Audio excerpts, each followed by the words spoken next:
हम आज chapter 9 company accounts issue of debentures कर रहे हैं, इसका रिवीजन। और जैसा कि हमें पता है, issue of shares and issue of debentures में अकाउंटिंग एंट्रीज में बहुत बड़ा डिफरेंस कहीं नहीं है। प्रोसीजर लगभग सेम है, केवल ये है कि शेयर्स हम शेयर होल्डर्स को इशू करते हैं जो कंपनी में ओनरशिप पे एंटाइटल होते हैं, जबकि debentures are an instrument of loan, return instrument of loan जो हम डिबेंचर होल्डर्स को इशू करते हैं। Debenture holders privately based financial institution भी हो सकते हैं, हाई नेटवर्क इंडिविजुअल भी हो सकते हैं और जनरल पब्लिक भी हो सकती है। And in case of general public, civil would come in picture and there will be stringent laws for compliance. So, having said that, a debenture is a document given by a company evidence of a debt. It is a written evidence of a debt to the holder, usually arising out of a loan, and most commonly secured by a charge on assets of the company. हमारी assets के ऊपर security हम उनको देते हैं और उसके लिए अकाउंटिंग लैंग्वेज में एक वर्ड आता है, we have created a charge on our asset for security to be given to debenture holders.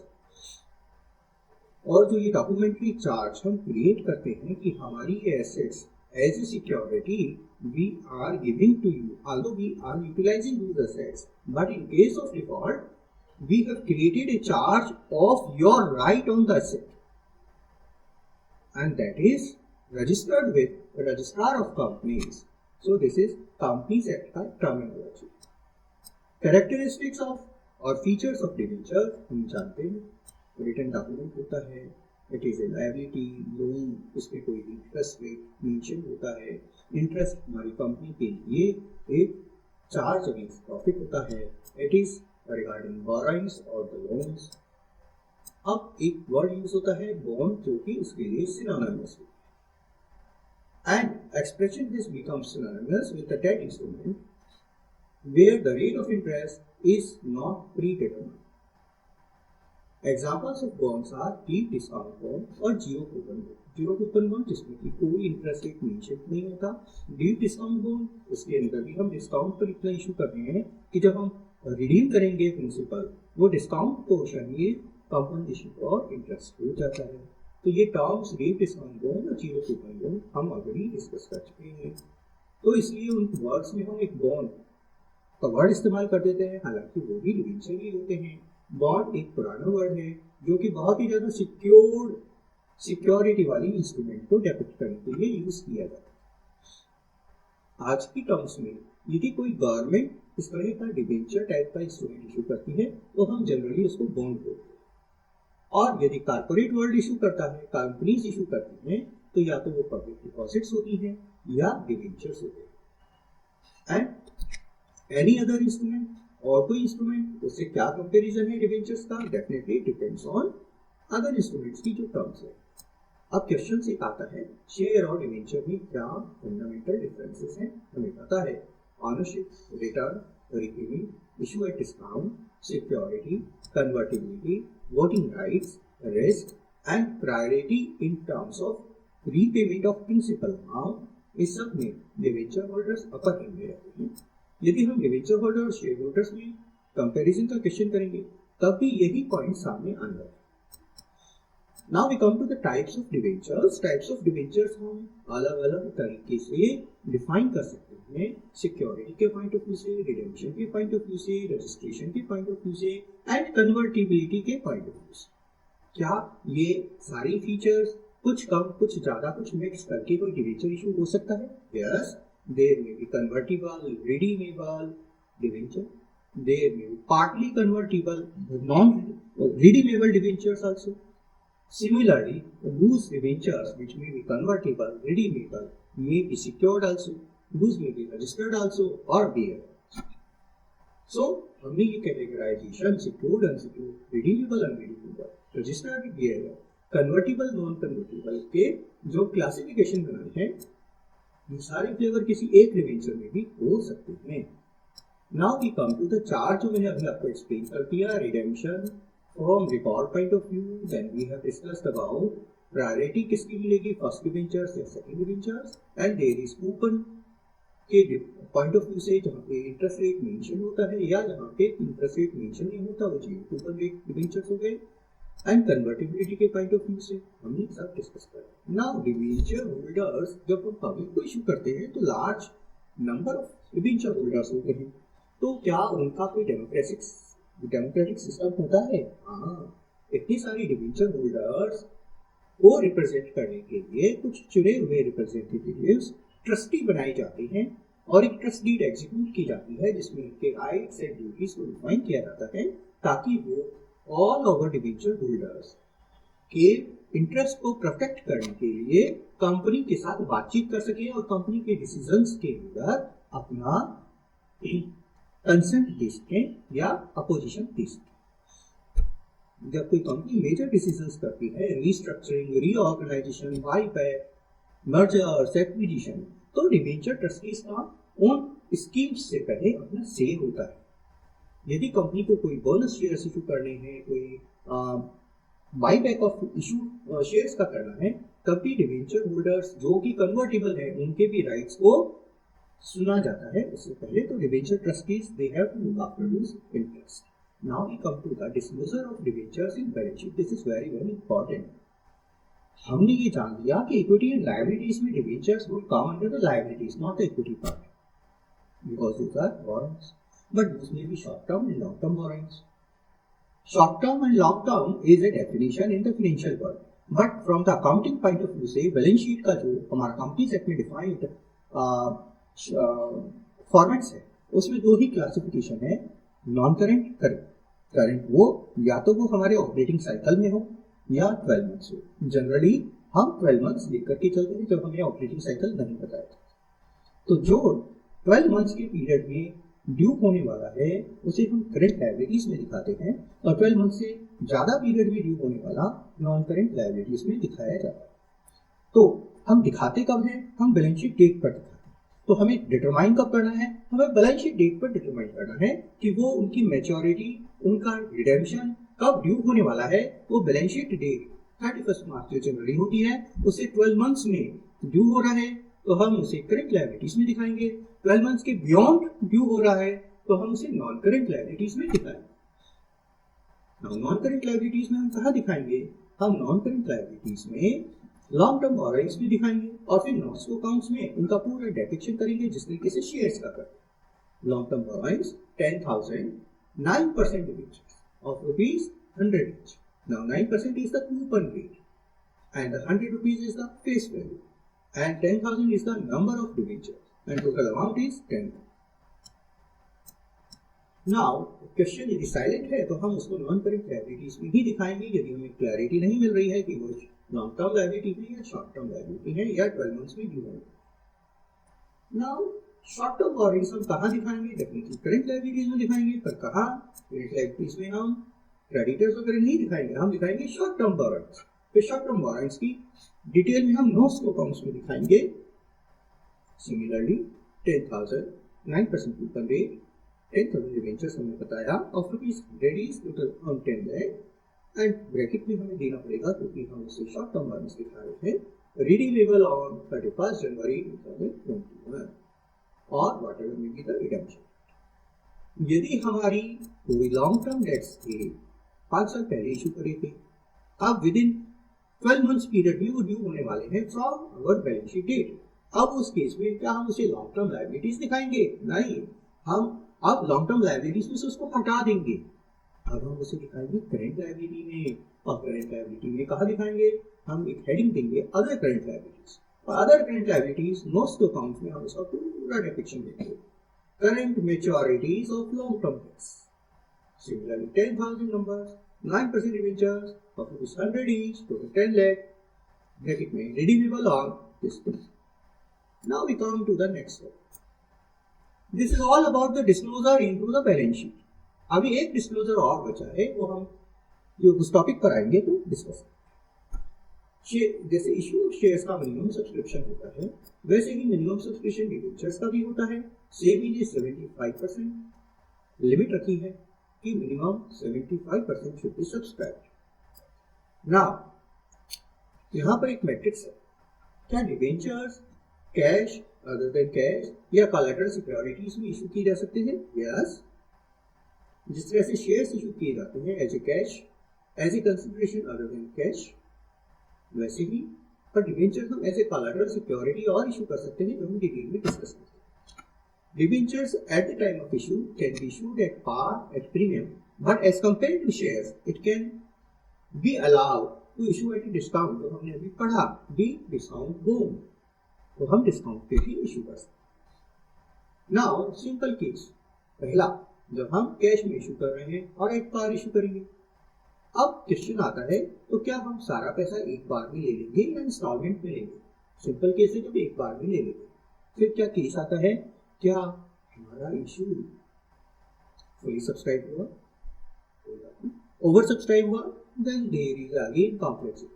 Under subscribe हुआ, कोई बात नहीं, सिंपल केस है, जितने आ गए 75% से ऊपर आ गए हम अलॉट कर देंगे। 75% से कम आए सब्सक्रिप्शन, अंडर सब्सक्राइब हुआ, हम मिनिमम सब्सक्रिप्शन से नीचे रहने पर उन सबको रिफंड कर देंगे। तो यदि पूरा सब्सक्राइब हुआ या कम सब्सक्राइब हुआ पर मिनिमम सब्सक्रिप्शन हमें मिल गया, तो हम सारा का सारा इशू कर देंगे। बट ओवर सब्सक्रिप्शन के केस में हमें प्रोराटा करना पड़ सकता है, या हम कुछ को अलॉट करेंगे फुल और कुछ को रिजेक्ट करके रिफंड कर देंगे। Now, debentures issued as a for consideration और कैश, इसकी एंट्रीज हम क्या करेंगे? यदि हमने लमसम में लिया, बहुत ही सिंपल केस है, bank account debit to application to debentures and application to bank for any kind of refund in case of over subscription. Now instalment के केस में जिस तरीके से हम शेयर्स में करते हैं अगेन वैसे ही करेंगे। पहला, जितना application money I bank account debit to debenture application account, फिर अलॉटमेंट करते समय allotment application account debit to debentures account, फिर हमारे पास कुछ एक्सेस मनी है तो अलॉटमेंट मनी के साथ एडजस्ट कर देंगे, यदि किसी को रिफंड करना है रिफंड कर देंगे एंड अलॉटमेंट मनी भी ड्यू करेंगे, और फिर अलॉटमेंट मनी रिसीव होने पर bank account debit to debenture allotment account करेंगे, और यदि हमारे पास फिर भी कोई मनी रह जाती है कॉल्स में एडजस्ट करनी है कॉल में एडजस्ट करेंगे, या कॉल्स को ड्यू करके उनका पैसा हम रिसीव करेंगे। This all we have discussed the similar mechanism into the issue of shares. Now debentures at par issue हो सकते हैं, at discount issue हो सकते हैं, at premium issue हो सकते हैं। जब at par करते हैं तो कंपनी को कोई लॉस नहीं है, बट यदि हम डिस्काउंट पर इशू करते हैं तो हमें रिडीम फुल वैल्यू करनी पड़ेगी। इसका मतलब at the time of issue we have issued it at a discount means loss to the company, and in case हमने अगर उसको प्रीमियम पर इशू करना है तो डेफिनेटली हम प्रीमियम रिसीव कर रहे हैं, हम सिक्योरिटी प्रीमियम रिसीव कर रहे हैं, that is a capital profit, that is a reserve surplus for the company. We come journal entries in case of at par, that is very simple case, and in case of issue of debentures at a premium,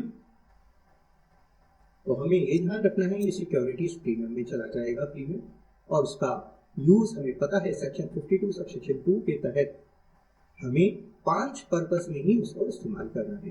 number 1 primary expenses के लिए, फिर हमें कोई expenses या commission पे किया है या डिस्काउंट अलाउ किया है उसको राइट ऑफ करने के लिए, यदि हमने रिडेम्पशन के ऊपर कोई प्रीमियम पे करना है उसको प्रोवाइड करने के लिए, यदि हमें कोई बोनस शेयर इशू करने हैं उसके लिए, और यदि हमें कोई अपनी शेयर्स को बाईबैक करना है तब उसके। इन 5 पर्पस के अलावा सिक्योरिटीज प्रीमियम रिजर्व को हम कहीं भी इस्तेमाल नहीं कर सकते। Issue of debentures at premium की एंट्रीज क्या होंगी? Definitely similarly when we have done it in the issue of shares. Important points क्या है? When issue price is payable in lump sum, amount received on application is credited to debenture application allotment. Then issue price is payable on installments, amount received on application is credited to debenture application. And amount of premium is presumed to be payable along with allotment money if question में कुछ नहीं दिया है तो। Now we come to the issue of shares at a discount, जो हमने अभी जाना कि अगर हम डिस्काउंट पर इशू करते हैं तो हम कंपनी के लिए ये जानते हुए कि लॉस होगा उसको प्रोवाइड करना ही पड़ेगा, तो उसको हम जिस साल में इशू करते हैं डिवेंचर्स को उसी साल या तो सिक्योरिटीज प्रीमियम से हम उसको एडजस्ट करेंगे, नहीं तो यदि सिक्योरिटीज प्रीमियम सफिशिएंट नहीं है तो बैलेंसिंग पार्ट हम अपनी P&L अकाउंट में एडजस्ट करें। We come to the adjustment entry. Securities premium reserve account debit, statement of P&L account debit to discount or loss on issue of debenture. क्या हमें discount on issue of debentures लिखना चाहिए? Yes. परंतु यदि discount भी है और premium on redemption भी है तब हमें वर्ड इस्तेमाल करना चाहिए loss on issue of debentures. हम कुछ भी इस्तेमाल कर सकते हैं। Loss on issue of debentures is very very common and convenient way of providing for this। हाँ, तो हम एग्जाम्पल 2 देखते हैं। एग्जाम्पल 2 में इन्होंने इसको एडजस्ट किया है। एग्जाम्पल 3 देखते हैं। एग्जाम्पल 3 में इसी तरीके से 9% डिवेंचर्स हमने इशू किए 4% डिस्काउंट के ऊपर, एप्लीकेशन पर 30 और बैलेंस अलॉटमेंट पर हमें मिलना था। 100 रुपये में 30 एप्लीकेशन पर लिया, 4 रुपये का हमारा डिस्काउंट है, तो बाकी कितना बचा? 66। और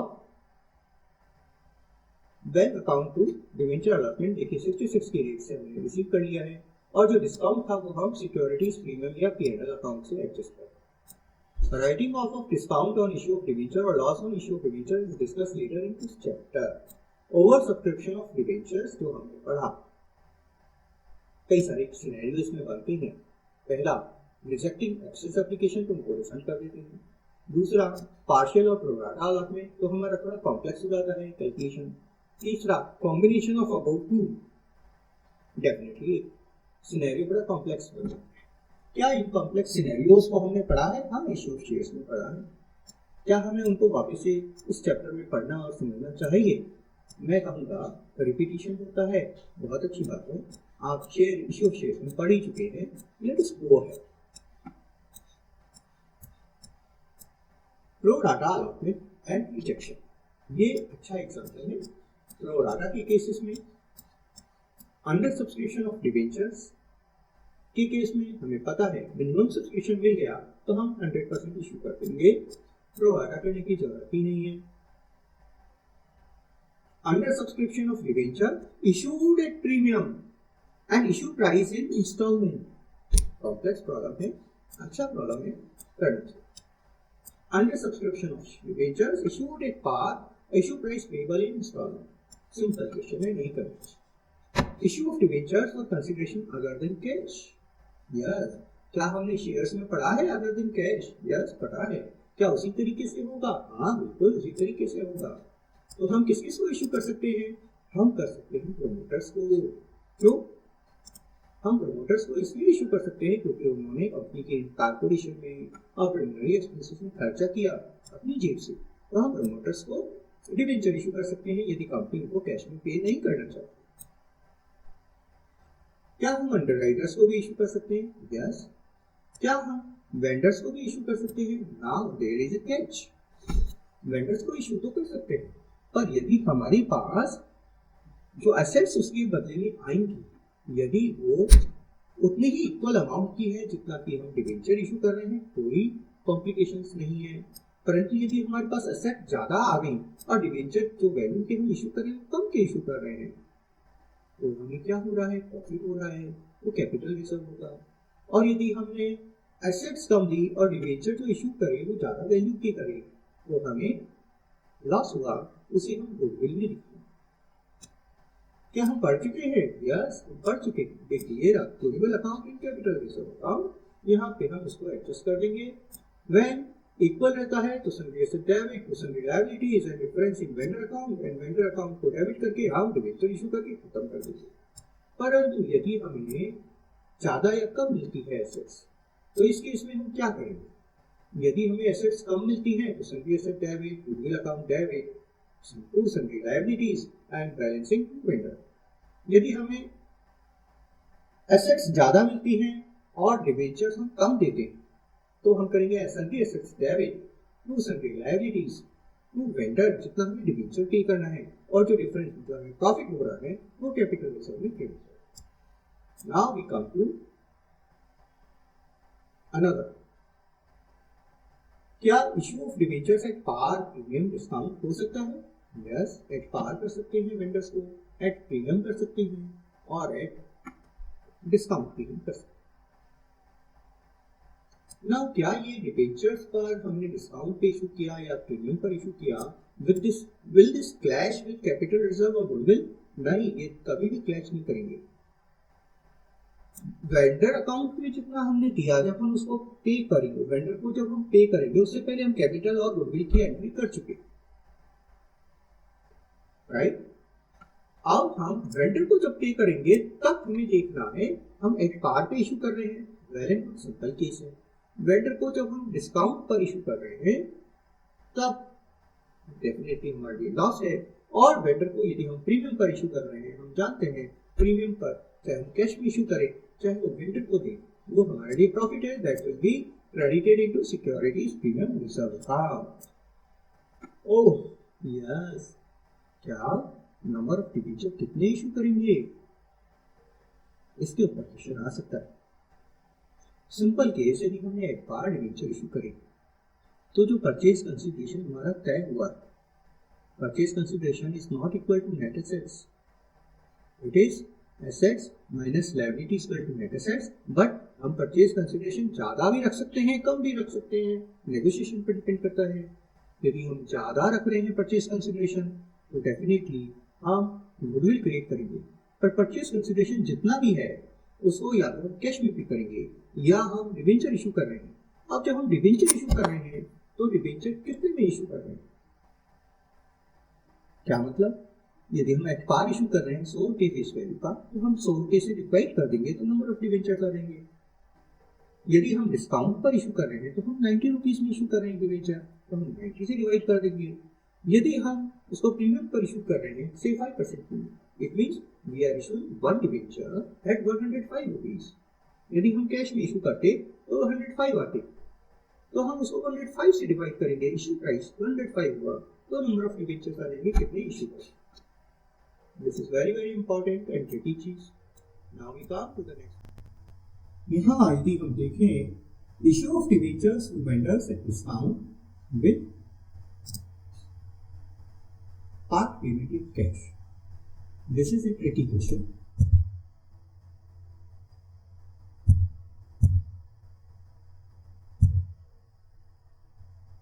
अगेन इस इशू ऑफ डिबेंचर्स का नेक्स्ट टॉपिक जो सबसे ट्रिकी है, that is issue of debentures is collateral security.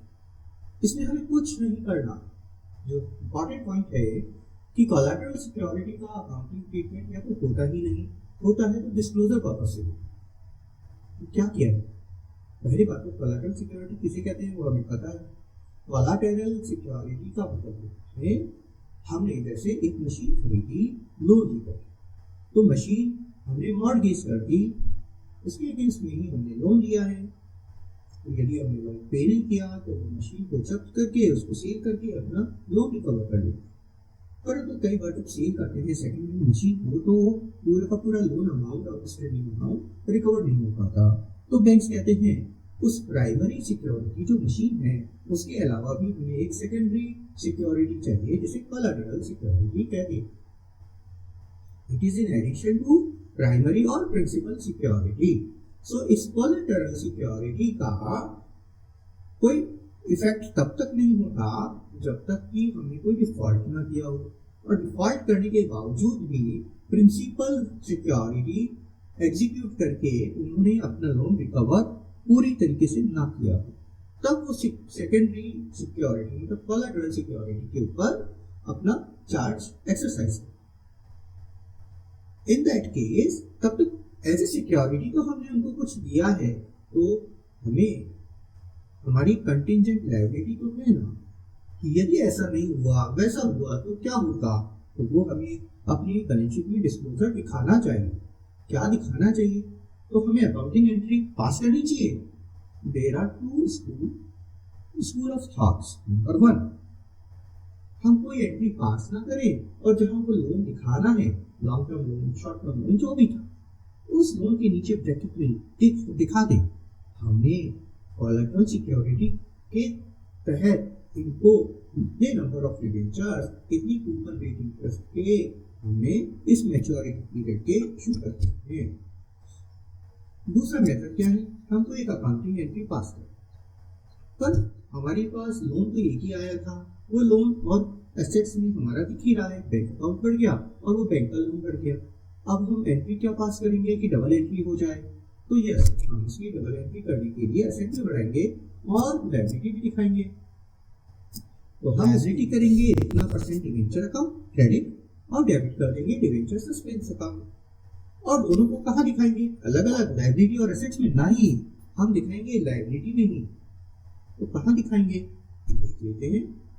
यदि हमने डिवेंचर्स को कोलैटरल सिक्योरिटी के रूप में इशू किया और उसको हमने अगर लॉन्ग टर्म लायबिलिटी के रूप में इशू किया है, तो हम non current liabilities long term borrowings में टर्म लोन फ्रॉम बैंक दिखा करके उसके नीचे दिखाएंगे हमने इतना debenture as a collateral security issue किया, वहीं पर ही उसको डिवेंचर्स को लेस कर देंगे, लेस डिवेंचर सस्पेंस अकाउंट। तो डिवेंचर्स का अमाउंट टोटल की कॉलम में नहीं जाएगा एंड डिस्क्लोजर हमारा पूरा दिखेगा। टोटल की कॉलम में केवल टर्म लोन फ्रॉम बैंक जाएगा, जो रियल में एक्चुअल कैश इनफ्लो हमारे पास शॉर्ट टर्म बोरोइंग में भी हो सकता है, क्यों नहीं हो सकता। क्या होगा यदि हमने लॉन्ग इसका डेट का डिफॉल्ट कर दिया और इन दैट केस हमें वो लायबिलिटी को कन्वर्ट करके डिवेंचर इशू करने पड़े। सिंपल सा है, पहली एंट्री क्या करेगी, हमने करेगी debenture suspense debit to debentures account. अब हम उसको रिवर्स करते हैं, debenture account debit to debenture suspense account. Next entry हम ये करेंगे, हमारा जो लोन है और जो हमारा आउटस्टैंडिंग इंटरेस्ट है उस लोन के ऊपर, उसको डेबिट करके खत्म करेंगे एंड क्रेडिट करके हम क्या कर देंगे डिवेंचर अकाउंट, ताकि वो लोन जो है हमने पे तो नहीं किया और वो डिवेंचर्स में कन्वर्ट हो। सिंपल। ये इश्यू ऑफ डिवेंचर्स में, इश्यू ऑफ शेयर्स में ही हमारे इतनी सारी कॉम्प्लेक्स प्रॉब्लम है, तो क्या डिवेंचर में भी इतनी कॉम्प्लेक्स प्रॉब्लम आ सकती है? आ सकती है। In that case issue of shares के क्वेश्चन बड़े सिंपल है। Issue of debentures from the point of view of redemption. तो अभी तक हमने केवल इश्यू पढ़ा था, क्या हमें इश्यू के समय रिडेम्पशन भी पढ़ना चाहिए? यस। यदि हमने रिडेम्पशन के लिए अभी से कोई कमिटमेंट किया है, क्या कि हम रिडीम करेंगे आपको एट पार पे, बहुत ही सिंपल केसेस में नई बात क्या है, क्या हम रिडीम करेंगे एट प्रीमियम? ओ, इंटरेस्ट तो पे ही करेंगे, प्रीमियम भी पे करेंगे। इन दैट केस हमें इशू के समय ही पता है कि हमने प्रीमियम पर रिडीम करना है, ये हमारे लिए एक लॉस भी है और एक लायबिलिटी है रिडेम्पशन के समय पे करने के लिए। हाँ, तो क्या हम इशू एट पार और रिडीम एट पार कर सकते हैं? Right. Issue at discount redeem at par कर सकते हैं? Right. Issue at premium redeem at par कर सकते हैं? बिल्कुल ठीक है। क्या हम issue at par redeem at premium कर सकते हैं? Right. Issue at discount redeem at premium कर सकते हैं? कर सकते हैं। Issue at premium redeem at premium कर सकते हैं? यस, कर सकते हैं। इशू के समय डिस्काउंट करेंगे तो लॉस है, इशू के समय प्रीमियम करेंगे तो हमें प्रॉफिट है, रिडीम के समय प्रीमियम करेंगे तो लॉस है। तो premium on redemption is loss, discount on issue of debentures is a loss, premium on issue of debentures is a profit to the company, will go to the security premium. There may be different combinations. क्या redeem discount हो सकता है? Sir, कोई भी loan देने वाला बाद में कहेगा कि भाई मेरे को पूरा मत देना मेरा लोन अमाउंट, ऐसा हो सकता है क्या? नहीं। So there is a confusing terms, premium on issue of debentures and premium on redemption of debentures, और इसके ऊपर शॉर्ट बन सकता है, थ्योरेटिकल भी और प्रैक्टिकल भी बन सकता है कि बच्चे यदि जो ज़्यादा अच्छे से पढ़कर ना जाए वो दोनों में कंफ्यूज हो जाए।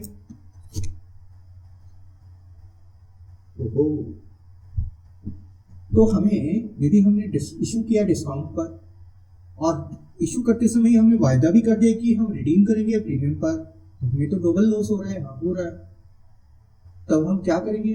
दोनों लॉसेस को मिलाकर के loss on issue of debentures के नाम से हम सिक्योरिटी प्रीमियम से यहाँ पर एडजस्ट करेंगे। यदि वहाँ पे सफिशिएंट नहीं है तो हम अकाउंट में एडजस्ट करेंगे। When debentures are issued at par and redeemable at par, ये तो लॉलीपॉप वाला सिचुएशन है। When debentures are issued at discount, redeemable at par, ये तो हम पहले ही कर चुके थे। तो नई चीज क्या पढ़नी है? नई चीज हमें पढ़नी है रिडम्पशन के समय क्या वाई लगते हैं। Debentures are issued at par and are redeemable at premium, ये एक नया क्वेश्चन है। Debentures issued at discount redeemable at premium, ये भी एक नया क्वेश्चन है।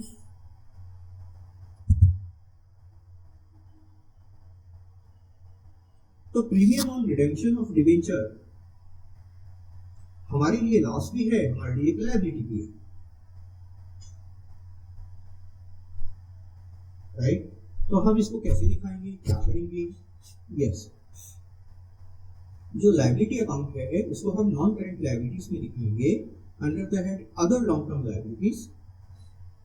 यदि हमारी डिबेंचर लॉन्ग टर्म बोरोइंग्स और यदि हमारी डिबेंचर लॉन्ग टर्म बोरोइंग्स नहीं है तो हम अदर करेंट लायबिलिटीज में दिखाएंगे। करंट लायबिलिटीज में शॉर्ट टर्म बोरोइंग्स में दिखाएंगे, और यदि वो हमारी करंट मैच्योरिटीज में है तो वो करंट मैच्योरिटीज में दिखाएंगे। कहां पर? अदर करंट लायबिलिटीज में।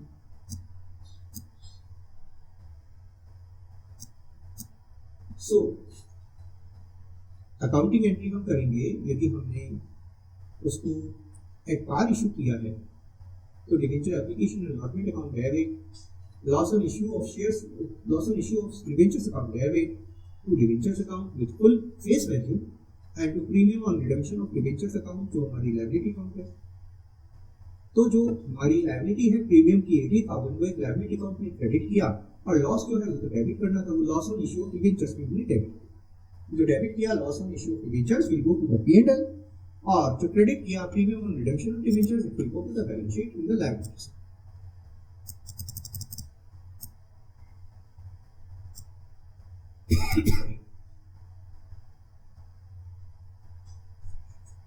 इसमें एक मेन प्रॉब्लम तब आएगी जब हम डिस्काउंट इशू कर रहे हैं और रिडीम कर रहे हैं प्रीमियम, उसकी एंट्री हमारे सामने है। इसकी एक और कॉम्प्लेक्स प्रॉब्लम तब आएगी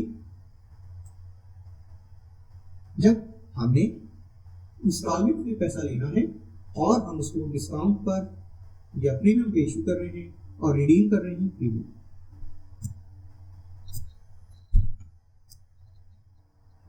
इंपॉर्टेंट नोट्स जिसके ऊपर एमसीक्यू बन सकते हैं।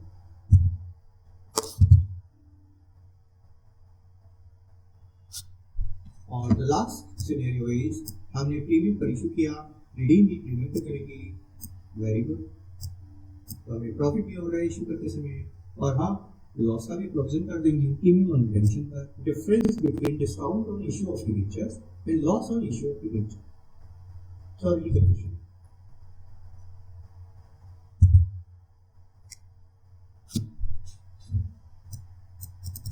इंटरेस्ट ऑन डिबेंचर्स का हम पेमेंट कैसे करेंगे? इंटरेस्ट क्या है? हमारे लिए एक्सपेंस है, एक्सपेंस है तो हम इसका पेमेंट तो करेंगे ही, करेंगे तो कैसे करेंगे? यस करेंगे। कैसे करेंगे भाई? तो हम करेंगे debenture interest account, debit expense account है। पे किसको करना है? डिबेंचर होल्डर्स को पे करेंगे। तो डिबेंचर होल्डर्स अकाउंट क्रेडिटर्स बना दिए उनको। अब जब हम उनको पे करेंगे तो देर में भी हमारे पास एक लायबिलिटी हो सकती है कि जब हमको इंटरेस्ट पे करते हैं तो हमें उसका टैक्स एट सोर्स डिडक्ट करके गवर्नमेंट पे जमा कराना होगा, जिसे टीडीएस कहते हैं। तो हम कहते हैं debenture holders account debit to TDS payable account to bank.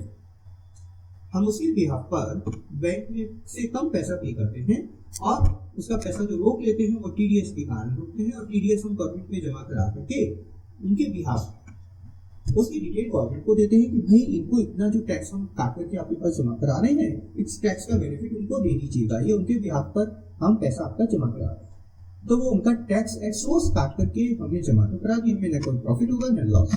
Government को वो टैक्स एट सोर्स मिल जाएगा और eight the time of filing of their return, income tax return at the end of the year, they will claim कि हमने इतना tax at source already जमा करा रखा था, तो अब हमें कम जमा कराना पड़ेगा। सो ये सब एंट्रीज हैं